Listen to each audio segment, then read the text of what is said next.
दोस्तों, एक बहुत पुरानी और कड़वी सच्चाई है जिसे शायद आपने भी अपनी जिंदगी में कभी न कभी महसूस किया होगा।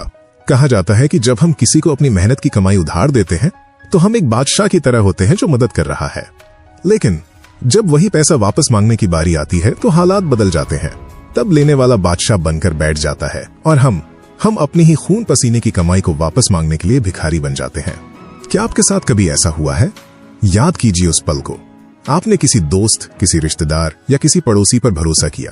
उसने रोते हुए आपसे कहा था कि भाई मेरी माँ बीमार है, या मुझे बच्चों की फीस भरनी है, या मेरा बिजनेस डूब रहा है। आपका दिल पिघल गया। आपने अपना पेट काटकर, अपनी खुशियों को मारकर उसे वो 50,000 या 1 लाख रुपए दिए। लेकिन आज जब आपको पैसों की जरूरत है तो क्या हो रहा है? वो आपका फोन नहीं उठा रहा, वो आपको तारीख पे तारीख दे रहा है। आप उसे बाजार में देखते हैं तो वो रास्ता बदल लेता है। और सबसे शर्मनाक बात पता है क्या है? पैसा मांगते वक्त शर्म उसको आनी चाहिए थी, लेकिन शर्म आपको आ रही है। आप रात भर सोच रहे हैं, यार मैं उससे पैसा कैसे मांगू, कहीं वो बुरा ना मान जाए, कहीं हमारी दोस्ती ना टूट जाए। अगर आप इस मानसिक तनाव से गुजर रहे हैं, अगर आपका पैसा फंसा हुआ है और सामने वाला उसे डकार कर बैठा है, तो आज का ये वीडियो आपके लिए सिर्फ एक वीडियो नहीं बल्कि एक संजीवनी बूटी है। आचार्य चाणक्य, जिन्होंने नंद वंश के घमंडी राजाओं को मिट्टी में मिला दिया था, वो मानव स्वभाव के सबसे बड़े सर्जन थे। उन्होंने अपने ग्रंथ अर्थशास्त्र और चाणक्य नीति में स्पष्ट शब्दों में लिखा है, ऋणकर्ता पिता शत्रुः माता च व्यभिचारिणी। इस श्लोक का अर्थ बहुत गहरा है। चाणक्य कहते हैं कि वो पिता शत्रु के समान है जो अपने बच्चों पर कर्ज का बोझ छोड़कर मरता है, और उसी तरह जो व्यक्ति कर्ज लेकर वापस नहीं चुकाता वो अब आपका मित्र या संबंधी नहीं रहा, वो अब आपका शत्रु बन चुका है। और शत्रु से निपटने के लिए शराफत, विनम्रता या हाथ जोड़ना काम नहीं आता। वहां काम आती है नीति, वहां काम आता है साम, दाम, दंड और भेद। आज इस वीडियो में हम अपनी शराफत की चादर को उतार कर फेंकेंगे। आज हम चाणक्य की उन 7 मनोवैज्ञानिक नीतियों का इस्तेमाल करेंगे जो सामने वाले के दिमाग में ऐसा मनोवैज्ञानिक दबाव बनाएंगी कि वो मजबूर हो जाएगा। वो पाताल से भी पैसा ढूंढ कर लाएगा, अपनी चीजें बेचेगा, लेकिन आपका पैसा आपके हाथ में लाके रखेगा। ये तरीके थोड़े कड़वे हो सकते हैं, थोड़े चालाक हो सकते हैं, लेकिन याद रखिए आपका पैसा आपके बच्चों के भविष्य का है और उसे वापस लेना आपका धर्म है। तो चलिए शुरू करते हैं ऑपरेशन रिकवरी। पहला तरीका है झूठी आपातकाल स्थिति। चाणक्य कहते हैं सीधे पेड़ सबसे पहले काटे जाते हैं। अगर आप बहुत शरीफ बनकर जाएंगे और कहेंगे भाई वो 6 महीने पहले जो पैसे दिए थे वो वापस कर दे, मुझे घर का राशन लाना है, तो वो क्या करेगा? वो आपके कंधे पर हाथ रखेगा और एक नया बहाना बना देगा। अरे भाई क्या बताऊं, अभी तो मेरे पास खुद खाने के पैसे नहीं है, तो अगले महीने ले लेना। और आप अपना सा मुंह लेकर वापस आ जाएंगे। यहाँ आपको अपनी रणनीति बदलनी होगी। आपको साम नीति के साथ थोड़ा अभिनय करना होगा। इंसान की एक बहुत अजीब मनोवैज्ञानिक फितरत होती है। इंसान पुराना कर्ज चुकाने में बहुत आलस करता है। उसे लगता है कि ये तो बेकार का खर्चा है, लेकिन इंसान मदद करने में हीरो बनना चाहता है। उसे लगता है कि अगर मैं मुसीबत में किसी के काम आऊंगा तो मैं बड़ा आदमी बनूंगा। आपको बस इसी मनोविज्ञान का फायदा उठाना है। उसे ये महसूस मत होने दो कि आप अपना पुराना पैसा वसूल रहे हो। उसे महसूस कराओ कि आप एक नई मुसीबत में हो। आपको एक झूठी इमरजेंसी तैयार करनी होगी। उसे फोन मिलाइए। ध्यान रहे, आपकी आवाज में घबराहट होनी चाहिए, सांस फूलनी चाहिए जैसे आप दौड़ कर आए हो, और उससे कहिए भाई सुन, मुझे पता है तेरी हालत अभी टाइट है, मैं तुझे बिल्कुल परेशान नहीं करता, लेकिन यार आज मेरे साथ बहुत बड़ा हादसा हो गया। मेरी गाड़ी का एक्सीडेंट हो गया है और सामने वाला पुलिस बुला रहा है, या मेरे घर में मेडिकल इमरजेंसी आ गई है, पिताजी को अस्पताल ले जाना है। मुझे अभी इसी वक्त सिर्फ और सिर्फ उन 50,000 रुपयों की सख्त जरूरत है जो मैंने तुझे दिए थे। भाई प्लीज इंतजाम कर दे, वरना आज मेरी इज्जत मिट्टी में मिल जाएगी या अनर्थ हो जाएगा। अब देखिए यहाँ क्या खेल हुआ। आपने उसे देनदार की कुर्सी से हटाकर जीवन रक्षक की कुर्सी पर बिठा दिया। अब अगर वो पैसा नहीं देगा तो वो सिर्फ एक ऐसा आदमी नहीं कहलाएगा जिसने उधार नहीं चुकाया, बल्कि वो एक ऐसा घटिया इंसान कहलाएगा जिसने अपने दोस्त को एक्सीडेंट या अस्पताल जैसी मुसीबत में मरने के लिए छोड़ दिया। ये जो नैतिक दबाव है ये बहुत भारी होता है। समाज में अपनी इज्जत बचाने के लिए और खुद की नजरों में अच्छा बनने के लिए वो कहीं से भी किसी और से मांगकर, ब्याज पर उठाकर भी आपको पैसे देने की कोशिश करेगा, क्योंकि अब बात पैसों की नहीं, इंसानी जान और इज्जत की है। लेकिन मान लीजिए वो व्यक्ति बहुत ही ढीठ है, एकदम पत्थर दिल है। उसने आपकी इमरजेंसी के नाम पर भी हाथ खड़े कर दिए और कहा कि मेरे पास तो कुछ भी नहीं है। तो अब हम अपनी तरकश से दूसरा तीर निकालेंगे। दूसरा तरीका है किश्तों का जाल। मनोविज्ञान में इसे कहते हैं foot in the door technique. जब किसी ने आपके 50,000, 1 लाख या उससे ज्यादा रुपए दबा रखे हों, तो सबसे बड़ी गलती हम ये करते हैं कि हम उससे पूरे पैसे एक साथ मांगते हैं। हम कहते हैं, भाई मेरे 1 लाख रुपए दे दे। अब उस इंसान के नजरिए से सोचिए, जब वो 1 लाख का पहाड़ देखता है तो उसका दिमाग डर जाता है। वो अंदर ही अंदर गुणा भाग करता है कि 1 लाख तो मेरे पास है ही नहीं और नहीं आने वाले हैं। इस डर की वजह से वो आपसे भागने लगता है। वो आपका फोन उठाना बंद कर देता है, आपसे मिलना बंद कर देता है। चाणक्य कहते हैं, शत्रु को अगर एक बार में नहीं हरा सकते तो उसे टुकड़ों में काटो। आपको अपने पैसे के टुकड़े करने होंगे। उसके पास जाओ और बहुत सहानुभूति का नाटक करते हुए कहो, भाई देख, मैं समझता हूं कि आजकल मंदी चल रही है, तेरे पास 50,000 एक साथ नहीं होंगे। मैं तुझ पर दबाव नहीं डालूंगा। तू एक काम कर, तू मुझे 50,000 मत दे, तू मुझे सिर्फ और सिर्फ 5,000 रुपए अभी दे दे, बाकी का हम बाद में देख लेंगे। ये सुनकर उसके दिमाग को बहुत राहत मिलेगी। कहां 50,000 का पहाड़ और कहां 5,000 का छोटा पत्थर। वो सोचेगा, चलो 50,000 की बला टली, सिर्फ 5,000 देकर इसका मुंह बंद करता हूं, और वो आपको 5,000 दे देगा। और दोस्तों, यही आपकी सबसे बड़ी जीत है। जैसे ही उसने अपनी जेब से वो पहले 5,000 निकालकर आपके हाथ में रखे, 2 चमत्कार हुए। पहला, उसका ये बहाना हमेशा के लिए टूट गया कि मेरे पास 1 रुपया भी नहीं है। अब वो दोबारा ये झूठ नहीं बोल पाएगा। दूसरा, लेन देन का जो दरवाजा जंग खाकर बंद हो चुका था वो खुल गया। रुका हुआ पानी बहने लगा। एक बार जब वो पैसे देना शुरू कर देता है तो मनोवैज्ञानिक रूप से उसे पैसे देने की आदत पड़ जाती है। अब आप अगले हफ्ते फिर जा सकते हैं और कह सकते हैं, भाई वो 2,000 और दे दे। ऐसे धीरे धीरे करके आप उससे पूरा पैसा निकलवा सकते हैं। याद रखिए, शून्य से कुछ आना हमेशा बेहतर होता है। तीसरा तरीका है सामाजिक शर्म। अगर प्यार, मोहब्बत, इमरजेंसी और किस्तों से भी बात नहीं बन रही तो इसका मतलब है कि सामने वाला व्यक्ति लातों का भूत है जो बातों से नहीं मानेगा। अब समय है थोड़ा दंड देने का। चाणक्य कहते हैं, विष को विष ही काटता है। अगर वो बेशर्म बनकर आपके पैसे दबाए बैठा है तो आपको भी अपनी शराफत की पोटली घर पर रखनी होगी।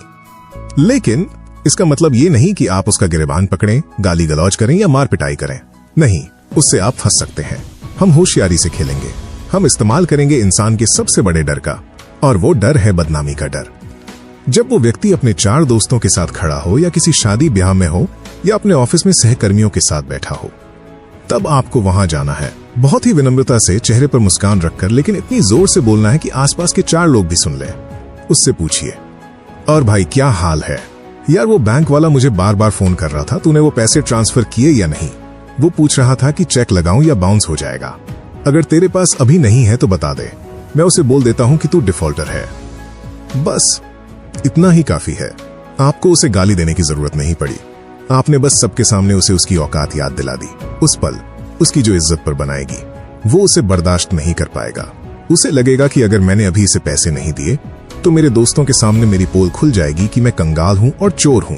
वो उस शर्मिंदगी से बचने के लिए और अपने दोस्तों के सामने अपनी झूठी शान बचाने के लिए तुरंत आपसे कहेगा, हाँ भाई, अरे मैं तो भूल गया था, मैं अभी करता हूं या आज शाम तक पक्का करता हूं। बेशर्म लोगों से पैसा निकालने का ये सबसे अचूक मंत्र है। उनकी इज्जत को दांव पर लगा दो, क्योंकि पैसा उनके लिए प्यारा हो सकता है, लेकिन समाज में अपनी नाक कटवाना कोई नहीं चाहता। दोस्तों, अगर आपको लग रहा है कि ये तरीके काम के हैं तो रुकिए, अभी तो असली ब्रह्मास्त्र आने बाकी हैं। ये वो तरीके हैं जो तब काम आते हैं जब सामने वाला पत्थर बन चुका हो। अभी ध्यान से आगे सुनिए, क्योंकि अब हम दाम नीति पर आ रहे हैं। चौथा तरीका है वस्तु विनिमय। कई बार सच में ऐसा होता है कि सामने वाले के पास कैश नहीं होता, बैंक अकाउंट खाली होता है। ऐसे में आप क्या करेंगे? क्या खाली हाथ लौट आएंगे? चाणक्य कहते हैं, अर्थ का कोई भी रूप अर्थ ही होता है। अगर उसके पास लक्ष्मी यानी नकद पैसा नहीं है तो वस्तु यानी सामान ले लो। उसके पास जाओ और बोलो, भाई मुझे पता है तेरे पास पैसे नहीं है, कोई बात नहीं, लेकिन यार मेरा काम रुका हुआ है। एक काम कर, तेरे पास जो वो नया लैपटॉप है या जो तेरी बाइक है वो मुझे 2-3 दिन के लिए दे दे, मेरा काम निकल जाएगा। फिर जैसे ही तू पैसे देगा अपनी चीज ले जाना। ये सुनकर उसके पैरों तले जमीन खिसक जाएगी। मनोविज्ञान कहता है कि इंसान को पैसे देने में उतना दर्द नहीं होता जितना अपनी प्यारी चीज जाने में होता है। इसे लॉस एवर्जन कहते हैं। जब उसकी कीमती घड़ी, महंगा फोन या बाइक आपके पास होगी तो उसे हर पल बेचैनी होगी।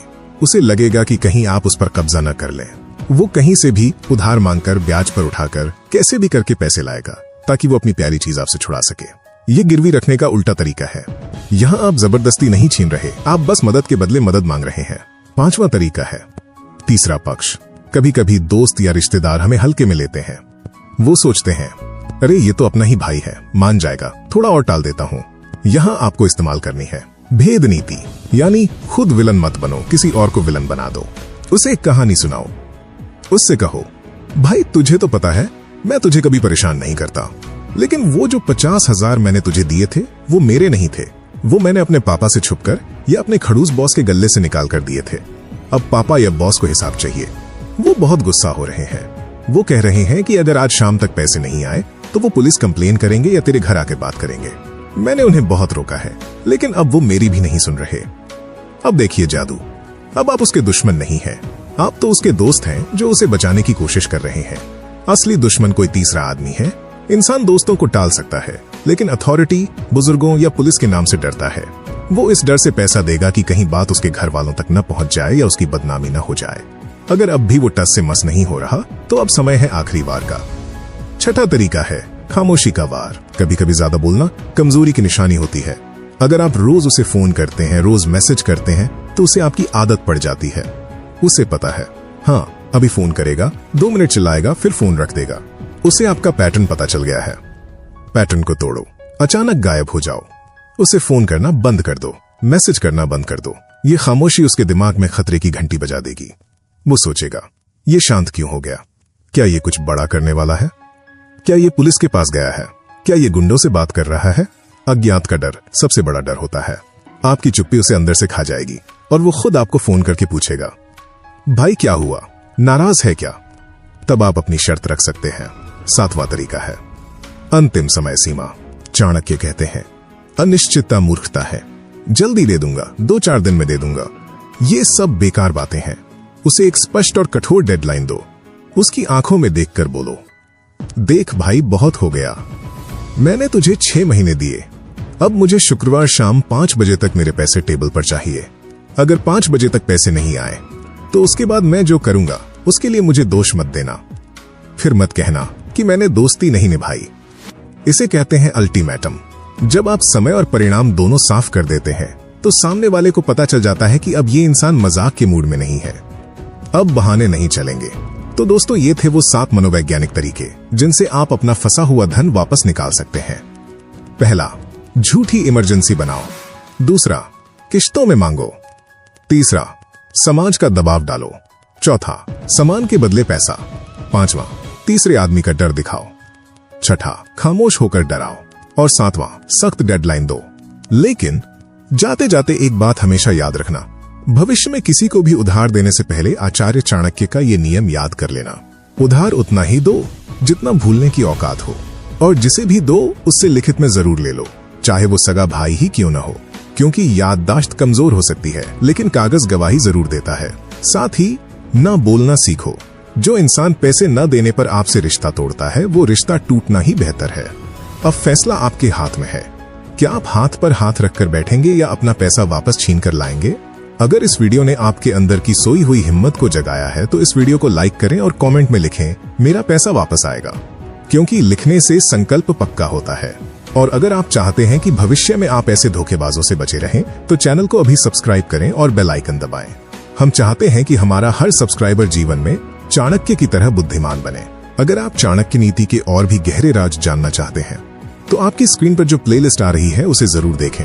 उसमें हमने चाणक्य की ह्यूमन साइकोलॉजी को विस्तार से समझाया है, उसे मिस मत करना। जय हिंद, जय भारत।